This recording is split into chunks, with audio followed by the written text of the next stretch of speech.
Priscilla's point of view. My heart pounded like a war drum in my chest, each step I took making it worse. I could still taste him, still feel him. What the hell was I thinking? I growled low under my breath, the sound nearly shocking me. I kissed him. I actually kissed him. Stupid, so stupid, I muttered, curling my fists at my sides as I tried to shake the memory away. But no matter how many turns we took, it stayed, etched in my skin, burned in my mind. That smirk, that scent, I nearly groaned again. How could I let my guard down like that? Especially with him. Another turn, then another. My mind spiraled so deep I didn't even realize Evelyn had stopped until I nearly crashed right into her. Shit, I gasped, stumbling back as Evelyn turned with an arched brow. Careful, she muttered. You keep walking like that, you'll break your neck before you even meet your friend. I forced a shaky breath, managing the barest smile. Sorry, just lost in my head. Yeah, I can tell. Evelyn pushed open the door in front of us and stepped aside. She's in there. Her voice softened. I swallowed hard and stepped inside. The bedroom was dim, bathed in soft golden light from a single lamp near the bed. The curtains were half drawn, letting in just a sliver of the night, moonlight casting faint silver lines across the floor. The space was beautiful. Pale cream walls, a large neatly made bed with plush beige sheets, and a soft fur rug sprawled across the polished wooden floor. A glass table sat near the window, empty, except for a flickering candle. The air smelled faintly of lavender and something warm, like home. I stood there for a beat, heart racing, scanning the room for Davina, but she was nowhere in sight. Davina? I called out, my voice low, almost unsure. No answer. But then, the sound of running water, a soft flush. I exhaled shakily, realization dawning. She's in the bathroom. I hastily walked toward the door and called out again. Davina, it's me, Priscilla. Still nothing. Panic edged in as my hand closed around the knob. I pushed the door open faster, slamming it straight into something solid. Ah! Ach, Priscilla! Came a startled yelp from behind the door. My eyes shot wide as I froze. Shit. Scrambling, I peeked around the doorframe, only to find Davina on the floor, one hand bracing herself, the other rubbing her side where the door had clearly smacked into her. Davina! I gasped, dropping down beside her. I'm so sorry. Damn it, I didn't know. My hands hovered uselessly as guilt clawed at my throat. Are you okay? She groaned, glaring half-heartedly. Well, I was, until you tried to kill me with a door. A breathy laugh escaped me, half relief, half nerves. I didn't mean to, I swear. Davina sighed dramatically, a small smirk tugging at her lips. You're always the same mess. I swallowed hard. Yeah, guess some things will never change.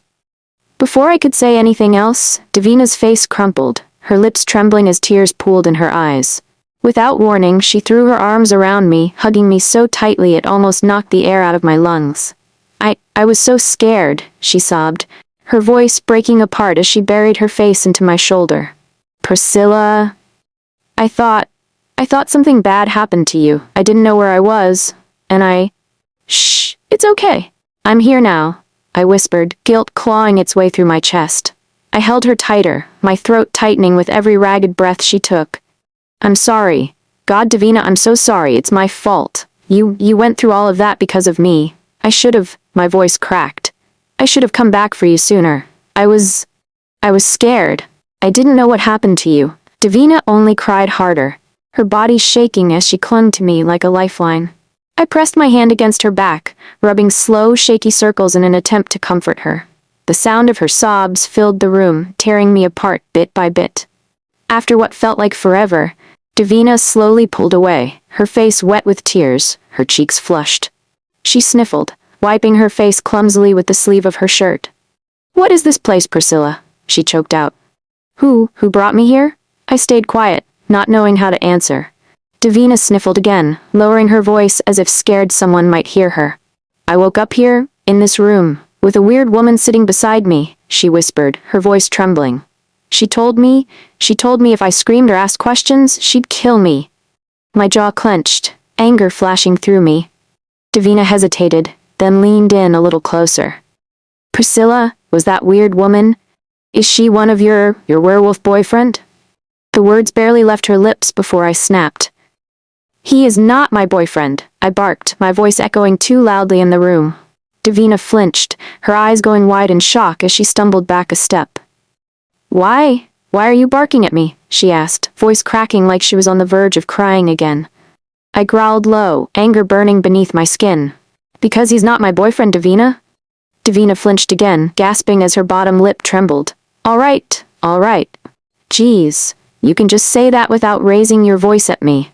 She cried out dramatically. What did I even do wrong? And just like that, she broke down again, wailing like a spoiled kid denied a treat. I didn't do anything. I just asked. She sniffled, rubbing her eyes furiously. I stared at her, dumbfounded. You're seriously crying like that right now? I scoffed, shaking my head in disbelief. She hasn't changed one damn bit. Grown or not, she's still the same overly dramatic brat I've ever known. Come here, you big baby. I sighed, pulling her back into my arms. I'm sorry, all right? I shouldn't have barked at you like that. Davina sniffled loudly, hugging me back tightly. You're such a jerk sometimes, she mumbled, her voice muffled against my shoulder. I let out a weak laugh, resting my chin on top of her head. Yeah, I know.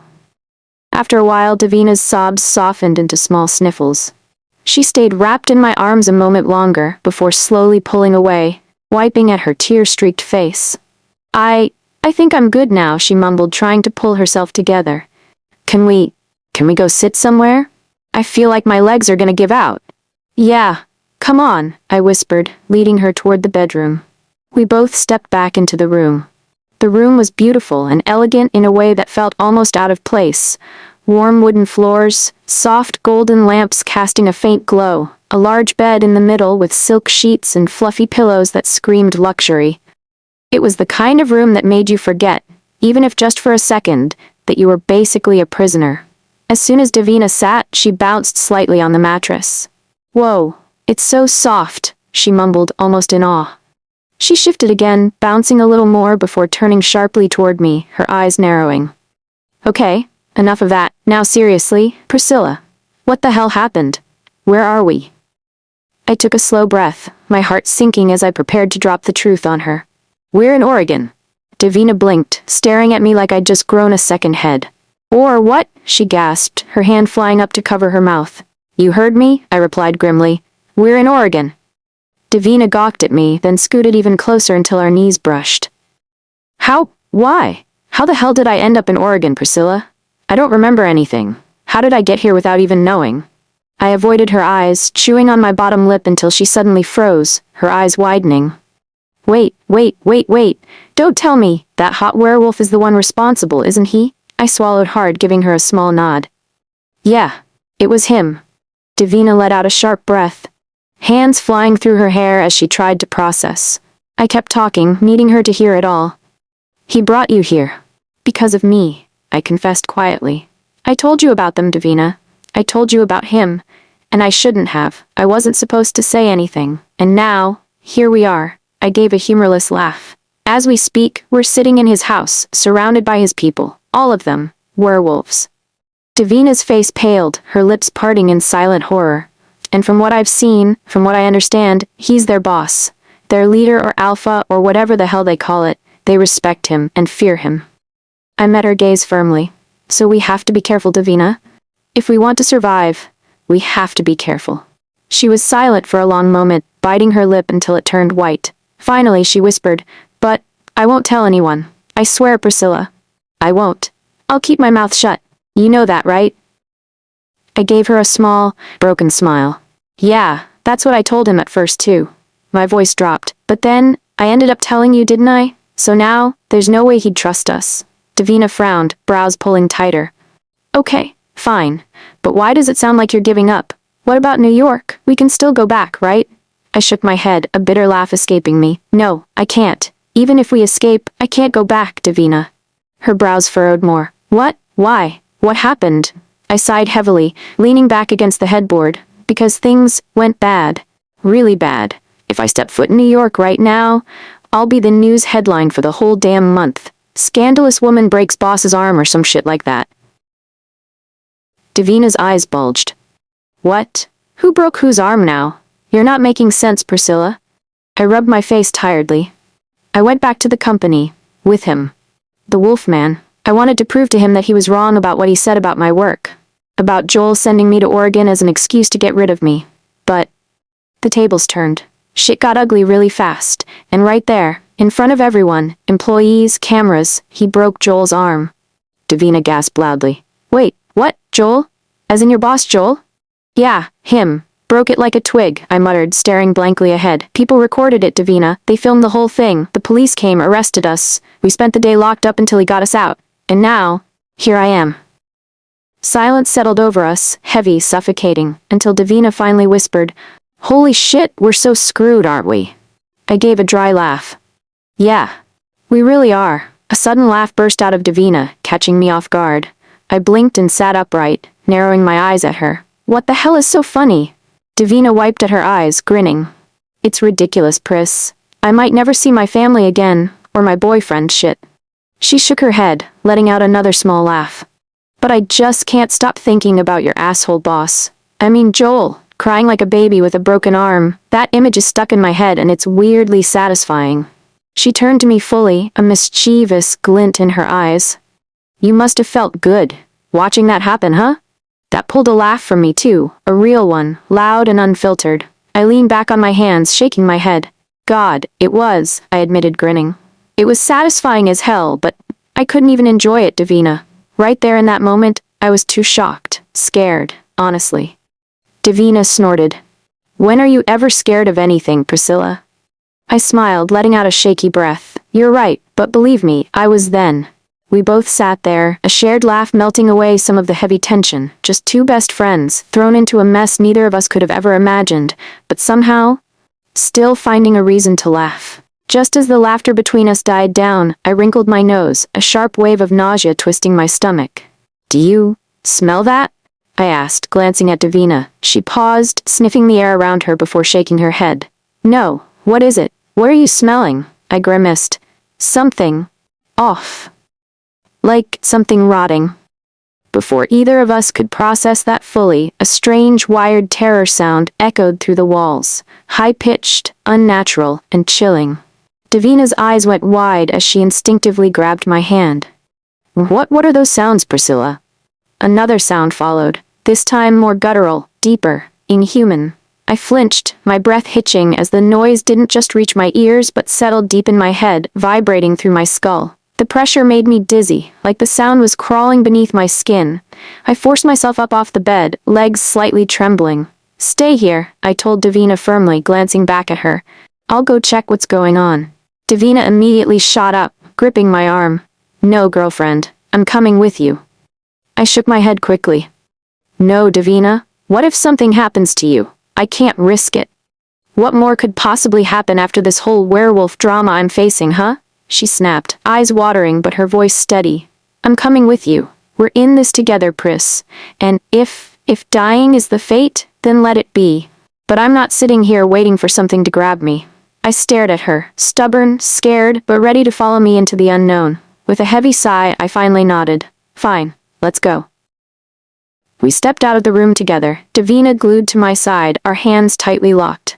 The hallway was dimly lit, golden sconces casting a flickering glow against the walls, making the shadows dance, as if the house itself was alive. As we moved forward, it became painfully clear how massive this place really was. Door after door lined the hallway, each one closed, looking identical like some twisted hotel. What kind of house has this many rooms? Davina whispered, glancing nervously at the doors. Feels like we're walking through a damn haunted hotel. I couldn't argue. It did feel like that. Each step echoed off the walls, and the deeper we went, the heavier the air became, like we were being swallowed whole by the house. The voices, those wired, chilling sounds, grew louder, clawing their way into my ears. I could barely focus, the guttural whispers now vibrating through my chest. We kept walking until we reached a grand staircase at the end of the hallway. I glanced at Davina, who nodded, her lips pressed into a thin line, determined. Slowly, we took the stairs down, our steps cautious against the neat wood. As soon as we reached the bottom, the air shifted, colder, sharper, sending a shiver racing down my spine. I hesitated, looking left and right, but that damn sound pulled me toward the left like an invisible thread. This way, I whispered. We turned left, and instantly, the voices became more chilling. twisted growls and snarls echoing off the stone walls. "Priscilla?" Davina's voice trembled, but she kept walking beside me. This feels wrong." "I know," I breathed, my stomach tightening. The hallway stretched before us, darker than any part of the house we'd seen so far. The only light came from a few flickering bulbs overhead, casting eerie shadows that made it hard to tell what was real and what was just our minds playing tricks. We walked past more doors, these ones slightly ajar, but neither of us dared to peek inside. The sounds felt like they were coming from everywhere now, whispering into my head, scraping against my skull until my vision swayed. "Stay close," I managed, forcing my legs forward. "Whatever happens, don't let go of my hand." Davina squeezed my hand harder. I wasn't planning to. And with that, we pushed forward, following the haunting voices toward whatever hell waited for us at the end. We turned the last corner, and that's when we froze. No words, no breath, just pure, bone-deep fear locking us in place. Before us, the dim corridor opened into a wide foyer lit by a strange, almost ethereal light. The glow didn't come from any bulb or candle. No, it was pouring from the hands of a woman standing at the center, her arms raised high as if the very light obeyed her command. The light wrapped around people? No, not people. My jaw went slack, my eyes widening in horror. Their bodies were mangled, grotesque, skin like cracked leather, faces twisted beyond recognition. They snarled and gnashed their teeth, suspended in the air by the magical force. A shudder rolled through me when I got a feeling that I've seen them before, but don't remember where. The stench hit me next, a putrid smell of rotting flesh and death that made my stomach churn violently. I nearly gagged, one hand flying to my mouth, the other squeezing Davina's so hard my knuckles turned white. I could feel Davina trembling beside me, her breathing ragged as she stared, wide-eyed, lost for words. Then, like a whip cracking through the air, a deep, furious voice snapped me back to reality. "What the hell are you doing here, Priscilla?" His voice, the wolfman. Before I could even respond, the suspended creatures let out an ear-piercing shriek and suddenly darted toward us with terrifying speed. "Davina!" I cried, tightening my grip, but it was too late. Her hand slipped from mine. "No!" The wolfman's voice roared like thunder, vibrating through the walls as his body shifted mid-air, bones cracking, fur exploding from his skin until the massive black wolf took his place. Davina's body crumpled to the floor beside me, unconscious. My heart seized, but I couldn't move. Everything happened too fast. Then came the pull, like gravity itself had shifted, but not downward. Inward, toward me. The next thing I knew, the snarling creatures rushing at us were yanked backwards, hard, like an invisible force had grabbed them mid-air. They slammed into the far wall with bone-crushing force. My legs moved on their own, drawn forward as if possessed. I couldn't stop it. I couldn't even think. My body walked toward the writhing, snarling beasts, my breath shallow as I stared down at them. They twisted and shrieked, clawing at the air, their bodies jerking violently as if some unseen fire was consuming them from the inside out. I could see the agony in their grotesque faces as they cracked, peeled, and then ashes. One by one, they disintegrated. No blood, no bodies. Just ashes scattered across the cold stone floor. I stood there, my heart hammering, my chest rising and falling as I stared down at what remained. Then my body jerked toward the magical woman, her glowing hands trembling as she stared at me with wide, dumbfounded eyes. Her lips moved, but no sound came out. I turned my gaze to the massive black wolf, his golden eyes burning into mine. The world swayed, my knees buckled, but instead of falling, I felt myself drifting, and then, everything went black. A low groan escaped my lips as I slowly fluttered my eyes open. My head throbbed painfully, heavy, like I was carrying a block of iron strapped tight to my skull. "Davina!" I mumbled, my voice barely above a whisper. My throat was dry and scratchy. I shifted, thinking I was in bed, maybe waking from some bad dream, but the second I moved, my body wobbled, knees weak. I stumbled forward, the floor tilting. Before I could hit the ground, strong arms caught me mid-fall. "What the fuck?" I muttered under my breath, blinking hard as my gaze landed on the floor. Spotless, smooth stone, not the cozy carpeted floor I was expecting. I slowly lifted my head and froze. Eyes, dozens of them, no hundreds, staring right at me. Faces unfamiliar, some stern, others curious, all focused on me, like I was some wild animal placed on display. I blinked rapidly, panic seizing me as I slowly looked at the arms still holding me steady. The wolfman. His sharp jaw was clenched, but his eyes, his now human blue, intense eyes, were focused on me. "You're awake, my lady," he murmured, his voice low and rough, but there was something else there, something unreadable. I blinked, my brows furrowing deeply. "What the hell are you doing?" I whispered sharply. I forced myself to glance around again, my heart slamming painfully in my chest. We were in the middle of what looked like an arena. Round, vast, seating wrapped around us like a coliseum.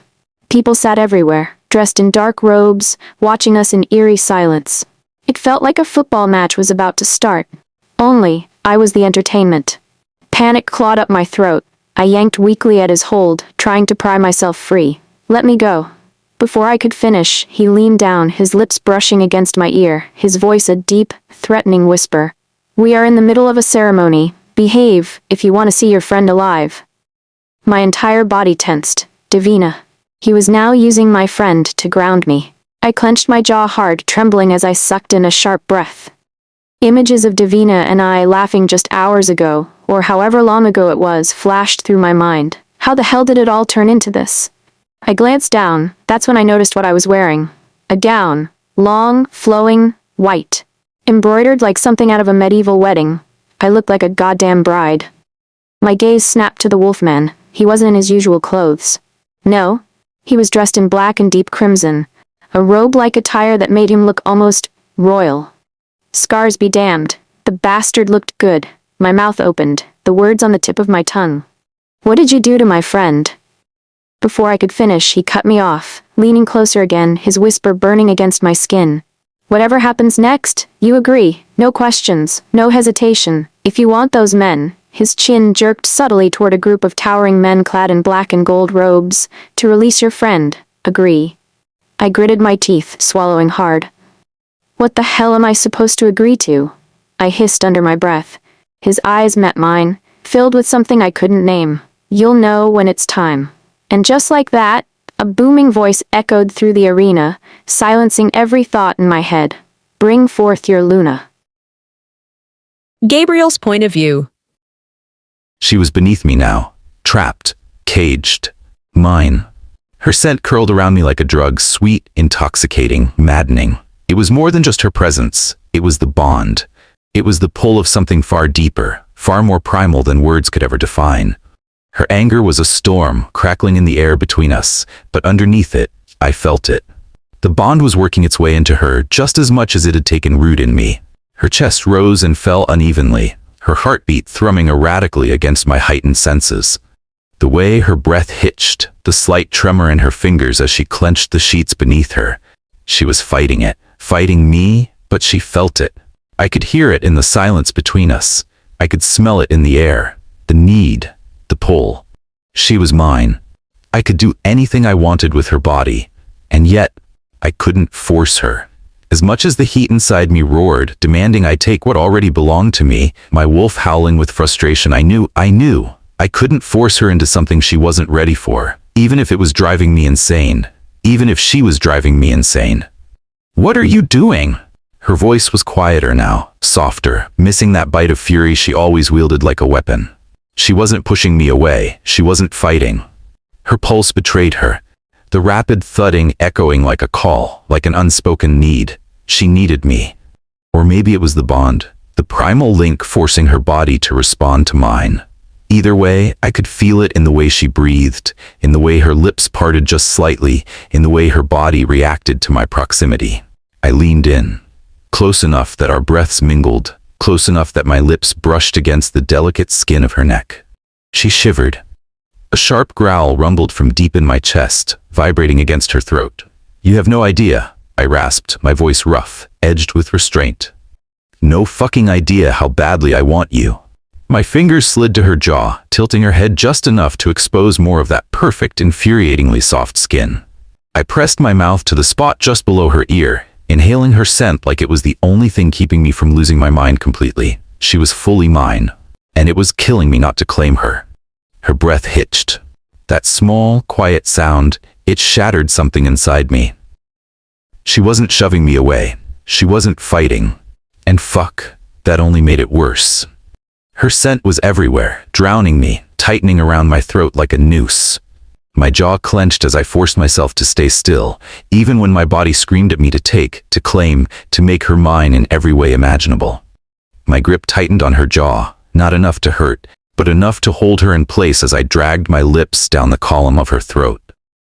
Every little reaction, every shaky breath, every slight tremor, pushed me closer to the edge of my control. She smelled like fire and rain, like something both untamed and irresistible.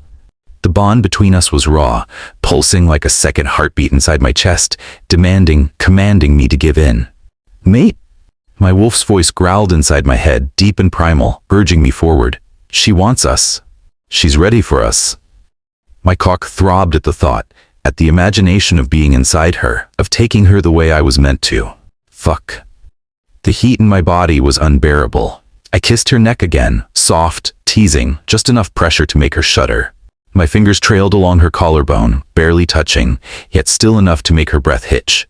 She sucked in a sharp gasp, her fingers curling around my wrist, gripping tightly. I nearly gave in. Nearly. But something in her eyes, something raw, something unsure, forced me to fight against the primal instincts clawing at my insides. She wasn't ready. I sucked in a sharp breath, forcing my body to move, forcing myself to tear away from her, even though it felt like I was ripping apart at the seams. Priscilla blinked, dazed, confused. "Gabriel?" Her voice was soft, hesitant. I didn't answer. I got up. Every muscle in my body screamed at me to stay, to finish what I had started, but I ignored it. I had to. Without another word, I turned and stormed out of the room, slamming the door behind me, leaving her inside. And fuck, I had never hated myself more. Every step away from her felt like a war against myself, like my own instincts were fighting to turn back, to claim what was mine. But I didn't. I forced myself down the hallway, into the elevator, and out into the main wing of the pack house. The moment I stepped outside, the sound of celebration hit me. Laughter, music, the scent of roasted meat and burning firewood filled the night air. The entire pack had gathered outside, filling the massive courtyard, drinking, eating, and celebrating. They were celebrating her. My Luna. Their Luna. I exhaled sharply, stepping down the stone steps. Before I could fully make my way into the crowd, a sharp nudge hit me from behind. "You all right, man?" I turned to see Austin, holding out a bottle of beer. I took it, twisting off the cap before taking a long swig. "I don't remember seeing my pack this happy," I muttered, scanning the courtyard. "They look alive, even though we lost a few members." Austin nodded, his expression solemn for a brief moment before he let out a breath. "I'd say they're celebrating her." He took a sip from his own bottle, his gaze thoughtful. "Because we know she's not human. Whatever she is, she's powerful enough to kill those kinds of stinking creatures." I stiffened slightly, my grip tightening on the bottle. Austin glanced at me, shaking his head in disbelief. "What she did last night? I've never seen anything like it." Even Aurora was left speechless. I took another slow sip of beer, letting his words settle. "I know," I admitted. "It left me speechless too. That's why I had to crown her immediately, before the Wolf Committee made their ridiculous decisions." Austin let out a dry chuckle. "Whatever decisions they make, I'd always follow you, Alpha, wherever you go." He lifted his beer slightly, his eyes steady. "And I believe everyone here feels the same. You're our Alpha, and you always will be." Something in my chest tightened. I looked at him, really looked at him, before nodding. "I appreciate that, Austin, really." We clinked our bottles together in a silent toast, taking another drink. Austin smirked after a moment, shaking his head. "You got us a hot-tempered Luna, though." I let out a laugh, nearly choking on my beer. "She sure is." The thought of her fire, her defiance, her absolute refusal to bend to my will, sent something warm curling through my chest. She was mine, whether she wanted to be or not. I took another swig of my beer, my gaze drifting over the celebrating pack before turning to Austin. "Where's Aurora?" I asked. "I haven't seen her since last night." Austin let out a breath, shaking his head. "She's been trying to figure out who your mate really is. It's been bothering her, so she's throwing herself into it." I hummed in response, nodding as I took another sip. That sounded like Aurora. If something didn't sit right with her, she wouldn't stop until she found an answer.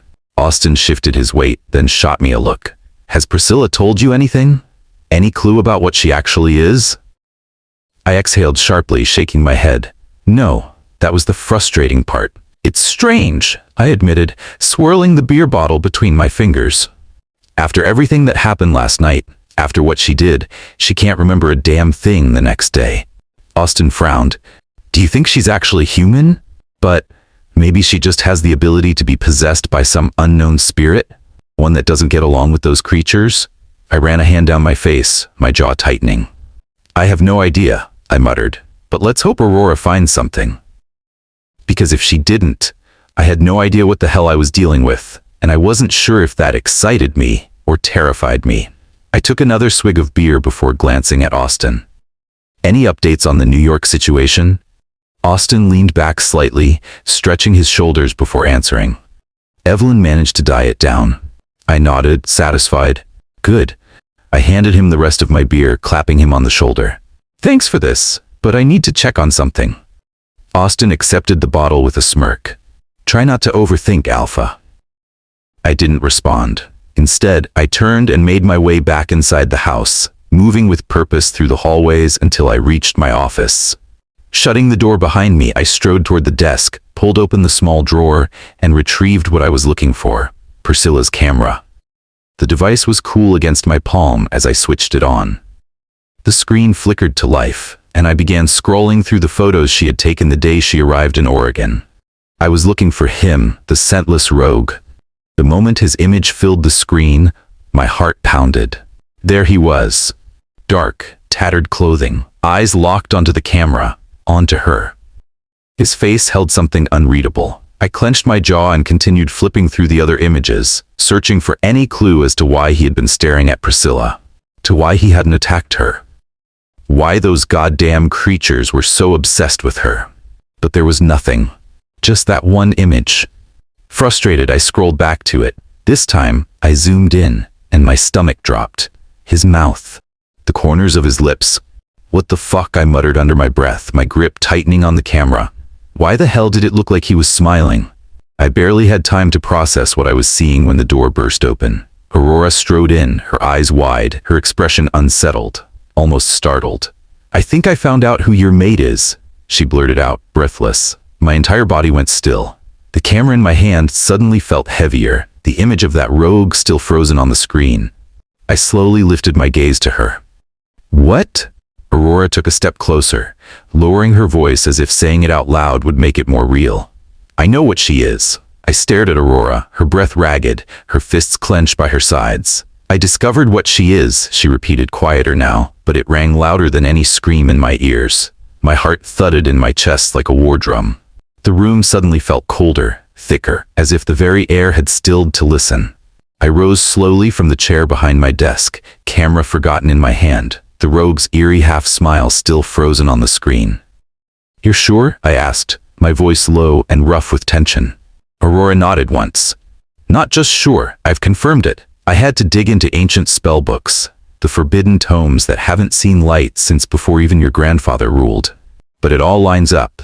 She crossed the room, pulling a folded parchment from inside her jacket. Old, yellowed with age. The writing on it wasn't even in English. It was some forgotten, curving script that shimmered faintly when the candlelight hit it. I didn't speak, just stared. You know how I've always said to myself she didn't feel human? Aurora asked, her voice laced with tension. Yeah. I nodded once slowly. We all felt it after she healed Henry. Aurora swallowed hard. That's because she isn't. She isn't fully human, not even close. I stepped around the desk, my wolf pacing under my skin now, restless, alert. She's something called an Illyrian. The word struck like thunder. I'd never heard of it, but it felt old, dangerous. Like the kind of name whispered only in nightmares. Aurora saw the confusion flash in my eyes. They're a myth, or they were. Not just extinct, but erased, hidden from all supernatural records. Even the witches only knew fragments. Tell me, I ordered, my voice cutting through the silence like a blade. Aurora took a slow breath. The Illyrian were the offspring of an ancient celestial and a human seer. They were rare and unpredictable. Not gods, not demons, something in between. Born with raw, unchecked power and the ability to channel energies from both life and death. It said they could command the shadows and the stars alike. My stomach turned. Why haven't we heard of them before? because they were hunted into extinction by everyone. Wolves, witches, vampires, even the Fae. No one could control them. Their power was too wild, too unstable, and the last recorded Illyrian vanished nearly 800 years ago. And now you're telling me. Aurora met my gaze with a look that was both awed and terrified. She's one of them.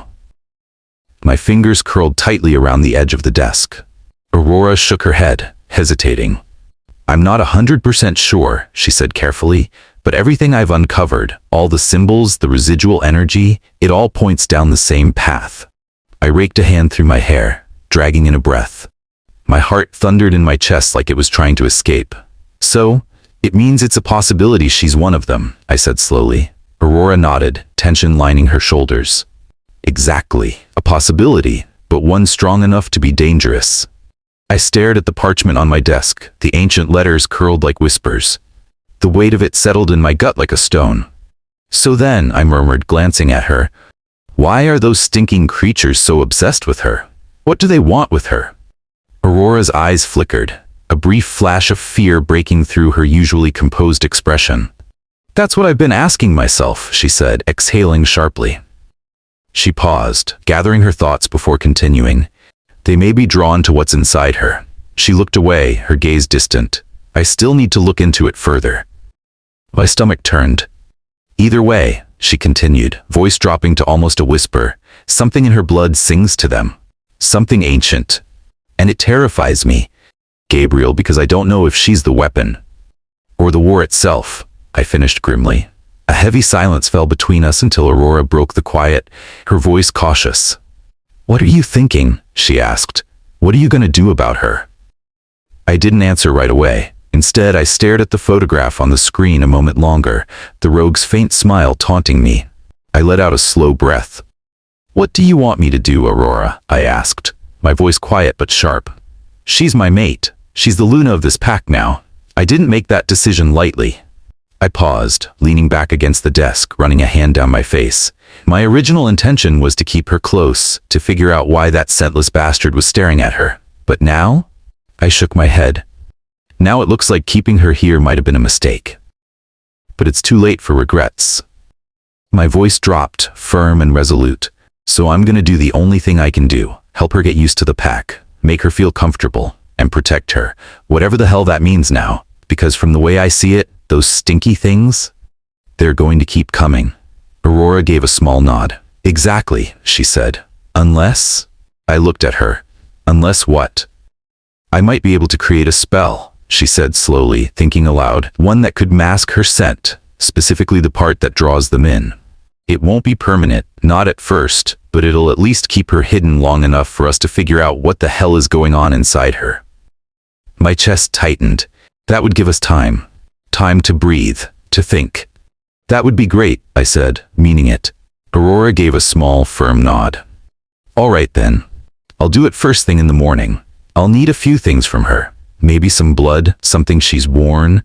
And she trailed off, then added, her consent. This isn't a light spell. She'll agree, I said confidently. All right then, I will take my leave. Have a good night. With that, she slipped out. I stared at the image a moment longer. That damned smile. The way he looked at not like a prey, not like a stranger, like he knew her, like he recognized something in her. I exhaled sharply through my nose, then switched off the camera. The screen blinked into blackness, leaving behind only the reflection of my own tired eyes. I slid the device back into the drawer and locked it tight. I stepped out of the office and into the quiet hallway. I paused by the window, watching my pack laugh and dance under the golden firelight. For a moment, I considered joining them, drinking myself numb until morning. But with a tired sigh, I turned away. I wasn't in the mood for pretending. I turned away from the window and headed for the elevator, pressing the button with a quiet thunk. The door slid open, and I stepped inside, dragging a hand through my hair. I let the elevator carry me back to my floor. The hum of it was soft, the kind of quiet that lets your mind wander places it shouldn't. My thoughts drifted to her, how she looked when I left, the way her breath caught beneath me, the confusion in her eyes.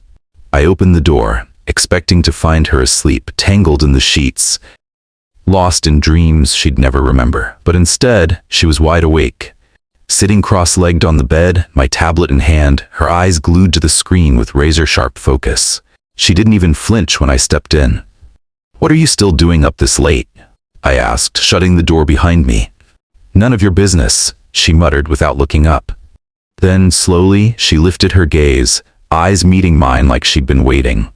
"I was expecting someone to come take me back to my room," she said flatly. "I was afraid I'd get lost in this endless maze of a house." She placed the tablet down on the bed and stood up, brushing her dress down with a sharp tug. "Take me." I crossed my arms. "This is your room now." She blinked. "Excuse me?" "Yours and mine." Her brow arched. "Why? I can't share a room with you. We're total strangers." "Oh, really?" I stepped closer. "Yes." Her tone was sharp, final. I smirked. "Don't forget, you're my mate now. You're the Luna of this pack." "That's bullshit." She snapped, brushing past me. I grabbed her wrist, not tight, just enough. "Didn't you hear what I said?" My voice dropped. "You'll be sleeping here from now on. Now get back in the bed and sleep." I let go of her hand, turning away before she could shoot back another insult. "You can take the bed," I said over my shoulder. Without another word, I walked into the lounge area, dropped onto the couch, and leaned back, closing my eyes. One hell of a night. "Fine," she snapped, arms crossing as she glared at me. "At least get me some pajamas. I can't sleep in this annoying dress." I rolled my eyes, letting out a breath before pushing myself up from the couch. Without a word, I walked over and grabbed her hand, pulling her gently toward the closet. "There," I said, gesturing to the shelves. "Pick something comfortable for tonight." She stared at the shirts and sweatshirts for a beat before shooting me a glare. "Do you have a hearing problem?" I said. "Pajamas, not men's clothes, especially not yours." I closed my eyes, steadying my breath. I had enough on my plate already to get into another pointless argument with her. "Then sleep like that," I said flatly, turning away. I walked back to the lounge, dropped onto the couch again, and lay down with a tired exhale. My eyes stayed open for a while, staring up at the ceiling. The moon goddess really has a twisted sense of humor. I wondered if I'd survive all the days ahead with her under this roof. Priscilla's point of view. I hummed to myself as I stood in his stupidly oversized closet, fingers trailing over a row of neatly folded shirts that all smelled like him. Of course, they did. Arrogant alpha and his possessive scent, marking every damn thing he owned. I turned to where he'd left me, scoffing under my breath. "What the hell is wrong with him?" I muttered. I wasn't asking for much. Pajamas. A pair of clean, non-alpha scented pajamas. But no, Mr. Growly Luna is mine just had to make everything difficult. With a frustrated sigh, I stomped back into the room and sat on the edge of the massive bed. I glared at the closet door for a moment longer, then flopped backwards on the mattress, arms sprawled out. "Nope, not wearing his clothes," I muttered to myself. "I'll sleep in this damn dress if I have to." Which I did. It was mildly itchy, tight in all the wrong places, and uncomfortable as hell, but I'd rather suffer than give him the satisfaction. I turned over, burying my face into one of the pillows that still smelled strongly like his cologne, a mix of pine, smoke, and something darker, earthier. Stupid scent. Stupid alpha. I tossed the pillow across the room with a grunt of frustration, my voice sharp in the quiet. "Don't you have any pillows that don't smell like you?" Silence. Typical. He didn't even flinch. Just kept laying there on that damn couch like I hadn't spoken, like ignoring me was the best option he had right now. Maybe it was. For both our sakes. I sat upright with an irritated huff, rubbing the back of my neck before reaching for his tablet again. Might as well go back to what I was doing before he stormed in and declared himself my permanent roommate. I tapped open the page I had saved, right where I'd left off, deep in the weird and winding rabbit hole of werewolf lore. Alphas, betas, packs, the mate bond, lunas. It was like a fantasy novel come to life. Only it wasn't fiction, and somehow I was at the center of it. The more I read, the more it felt like my brain was trying to piece together a puzzle that had always been inside me, scattered and waiting. Mate bonds were rare, sacred, fated. Some were instant, others slow burning, painful. Luna wasn't just the alpha's partner, she was the heart of the pack. Chosen by the moon goddess. Tied to them by something ancient, something eternal. Morning came too quickly. I blinked blearily at the soft light spilling through the curtains, my body sore and my brain foggy. The stupid dress had twisted itself around me all night, tight and itchy. I groaned as I sat up, dragging a hand through my hair, trying to shake off the exhaustion clinging to me like a second skin. My eyes burned from lack of sleep. Maybe it was the dress. Maybe it was the endless scrolling through werewolf politics and ancient rituals. Maybe it was the weight of everything I'd read. Alphas, mates, bond connections, and the terrifying responsibilities of being a Luna. Apparently, I wasn't just some girl dragged into a mess. I was the heart of a whole pack now. Great. I stretched my neck, hearing a soft crack, and glanced toward the couch. Gabriel was still there, sprawled out, one arm thrown over his face, chest rising and falling steadily. Fast asleep. And completely unbothered. Must be nice. I exhaled a long, slow breath and whispered to myself. What the hell did I get myself into? I dragged myself out of bed, my body aching from the terrible sleep. That damn dress twisted around me all night, and the wolf politics I'd been reading didn't exactly lull me to sleep either. As I trudged toward the bathroom, something caught my eye, neatly folded clothes resting at the edge of the bed. I blinked, surprised, reaching out to touch them. Soft cotton, a pair of shorts and a plain black t-shirt. My gaze drifted toward Gabriel, still sprawled on the couch like he had no worries in the world. I scoffed, shaking my head. When did you even get this? I muttered. You could have at least woken me up to change when you saw me turning like a damn kebab. I snatched the clothes and walked into the bathroom, not bothering to be quiet about it. The dress came off immediately, thank the moon, and I tossed it to the side like it had personally offended me. Then I looked up. The shower, massive, sleek, probably imported from another dimension just to show off. The shower head loomed overhead like it wanted to flex its luxury. I squinted at it. I bet you're gonna rein me up. I looked around for the handle. And kept looking, and kept looking. Nothing. Where the hell were the knobs? The switches? Anything. I narrowed my eyes and gritted my teeth. Bitch, where are your fucking handles? I slapped the glass wall in frustration. An explosion of water burst from above, like a full-on thunderstorm, had relocated inside the bathroom. Ice cold, violent, shocking, fucking hell! I screamed, nearly slipping as I scrambled away from the downpour. Shivering and dripping, I stood there like a drowned cat, glaring up at the smug-looking showerhead. Of course, even his damn shower was out to get me. The bathroom door slammed open like a soldier charging into battle. What happened? Gabriel's voice was sharp and alert. My eyes flew open in horror. What the? Get out! I scrambled for the dress I'd tossed aside, yanking it up to cover myself. My face burned, my heart pounding. Don't you knock? But it was too late. He'd already seen me. I could tell by the flash in his eyes before they shifted to the still pouring water. Steam curled against the shower glass now, the cold water long gone, replaced by heat that fogged up everything. He walked straight into the shower, fully dressed, and stepped under the stream like it was nothing, water soaking him from head to toe. Then he pressed something hidden near the top of the glass wall and the water stopped instantly. My jaw dropped. Seriously? He turned, his soaked shirt clinging to every inch of muscle. Come here. I blinked. Why the hell would I come in there with you? He looked completely unbothered, like he wasn't standing there drenched and half glowing in the steam. To show you how it works. I clutched the dress tighter to my body. What do you want to do to me? A slow smirk curved on his lips, and he stepped closer to the glass. I could do anything I want to you, he said, voice deep and maddeningly calm. Anytime I want. My breath caught in my throat. But I'm too exhausted for that, he added dryly. Now get in here so I can show you how this works. It's a smart shower, just like everything else in this house. I narrowed my eyes. So the house is a show-off, too. He just stared at me, still standing in the steam like a freaking Greek statue. I exhaled sharply, glaring at him. Turn around? He raised an eyebrow. Turn. Around, I repeated. With an amused sigh, he finally turned, giving me just enough space to step in, still wrapped in my dress. God help me, this house really was a maze of madness. Gabriel lifted his hand and waved it slowly near the fogged glass panel. This shower works with motion sensors, he said, voice low and annoyingly calm, despite being soaked to the bone. Invisible ones. Wave your hand here. He demonstrated again, and it turns on. Temperature adjusts automatically based on the first registered user. You can also say a command, but I figured that'd confuse you more.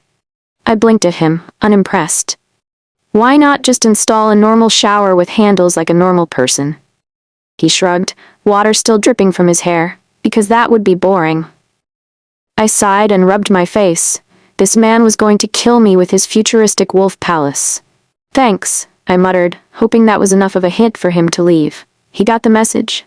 With one last glance toward the sensor, he stepped out of the shower, the wet sound of his footsteps echoing on the marble floor. But then, he paused. I looked up. He was staring back at me through the steam. My breath caught. My heart started to beat faster, like it was reacting to something I hadn't processed yet. His gaze wasn't lewd. It was unreadable. As if he were trying to memorize something. Then, without a word, he turned and walked out, closing the bathroom door behind him. I let out a long breath I didn't know I'd been holding, and quickly tossed the drenched dress out. After a proper shower, no shocks, no sensors going wild, I towel-dried my hair and changed into the comfortable clothes he'd left folded for me earlier. Simple, soft, and thankfully dry. I was just reaching for the door handle to leave the room when something in the mirror caught my eye. I froze. There, in the reflection, standing near the corner of the room, was a man. He wasn't old, but he was gray. Gray in a way that looked like smoke and ashes had touched every inch of him, his hair, his skin, even his eyes. He wasn't transparent, but he didn't quite feel solid either. I stumbled back, heart lurching into my throat. He stared at me with a calmness that didn't match the storm rising inside me. Priscilla Hart, he said, his voice deep, ancient, and familiar in a way I couldn't explain. I didn't answer. I couldn't move.